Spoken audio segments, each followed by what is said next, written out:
দুনিয়াতে সব পুরুষ যেমন খারাপ না, ঠিক তেমনি সব নারীও ভালো না। কিছু পুরুষ আছে স্ত্রীকে অসম্ভব ভালোবাসে, কিন্তু সে মন বুঝে না। টাকা পয়সা গহনাগাটি সবকিছু দেওয়ার সত্ত্বেও সে চলে যায় অন্য কারোর সাথে। আর এমনও কিছু নারী আছে না খেয়ে হলেও স্বামীর সংসার করার চেষ্টা করে। যাই হোক, আমি ভিডিও শেষে একটা কথাই বলবো, কিন্তু পুরুষের কষ্ট যদি নারী মন থেকে অনুভব করতে পারে, তাহলে বুঝে নিবেন সেই নারী তার স্বামীকে অসম্ভব ভাবে ভালোবাসতে জানে। আমি শুনেছি যদি দুজন দুজনকে ভালো লাগে, পছন্দ হয়, তাহলে প্রেম হয়, বন্ধুত্ব হয়, সবকিছু হয়। এখন তোমার সাথে আমার সম্পর্কটা কি হবে কমেন্ট করে জানাইও। তুমি যে ভিডিও দেখতেছো তোমাকেই বলতেছি। ভাবছি রাতে জুতা পরে ঘুমাবো, কারণ স্বপ্নে অনেক জায়গায় যেতে হয়। গতকাল রাতে বিদেশ চলে গেছিলাম খালি পায়ে।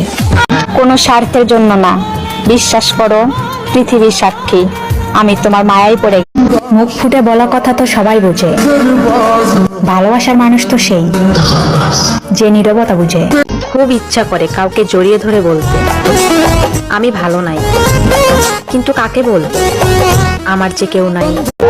দুঃখ দেওয়ার মতো কত আপন মানুষ দিলা খোদা, দুঃখ বোঝার মতো মানুষ কেন দিলাম? আমাকে যদি কেউ জিজ্ঞেস করে দুনিয়ার সব থেকে কঠিন কাজ কি, আমি বলবো মানুষকে খুশি করা। আপনার স্বামীর টাকা আপনি পাবেন, আপনার শ্বশুর শাশুড়ি পাবে, বা আপনার শ্বশুর শাশুড়ি যদি আবার একাকিত্ব ভাবে ভোগ করে আপনাকে না দেয়, সেটার ফলও কিন্তু আপনার শ্বশুর শাশুড়ি পাবে।